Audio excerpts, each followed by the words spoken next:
কে ভগবান? জগতে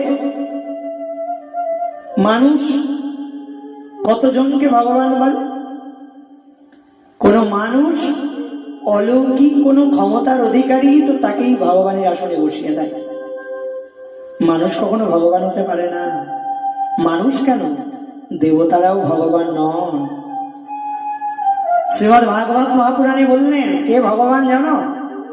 এতে চাংশ কলা পুংস কৃষ্ণস্ত ভগবান স্বয়ং।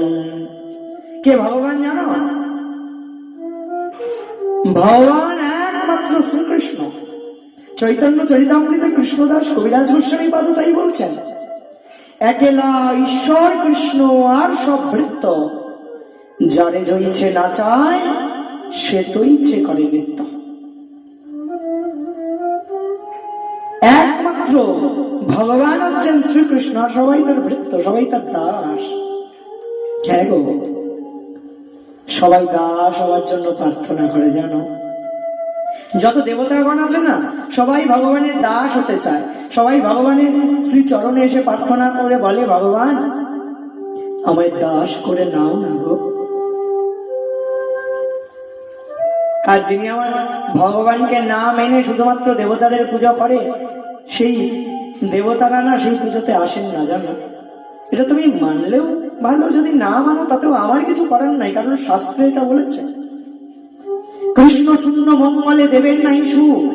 যেখানে কৃষ্ণ পূজা হয় না, যেখানে কৃষ্ণের নাম হয় না, সেখানে দেবতারা আসেন না। আর যেখানে হরিনাম হয়, যেখানে ভগবানের ভোগ আরাধনা হয়, যেখানে ভগবানের ভজন হয়, যেখানে গীতা পাঠ হয়, যেখানে শ্রীমদ্ ভাগবত মহাপুরাণ কথা হয়, সেখানে দেবতাদের যদি আহ্বান করা নাও হয়, তবুও দেবতারা নিজে থেকে যেচে সেধে সেখানে এসে অবস্থান করেন। কারণ এখানে ভগবান আছে। যেমন যেখানে ভাগবত কথা হচ্ছে, এখানে ভাগবত কথা হচ্ছে, এখানে কত ভক্তগণ এসেছে। সবাই সবার বাড়ি বাড়ি গিয়ে কি আমন্ত্রণ করা হয়েছে? হয় না। কিন্তু তবুও তারা এসেছেন কেন না, এখানে আমন্ত্রণের প্রয়োজন নাই, কারণ এখানে আমার ভগবানের কথা হচ্ছে। যে তাই দেবতাগণ ওই প্রকার জানো,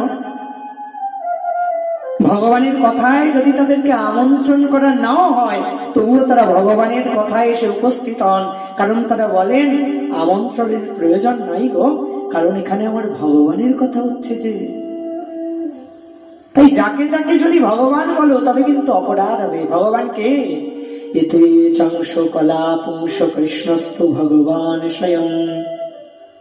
একমাত্র ভগবান শ্রীকৃষ্ণ।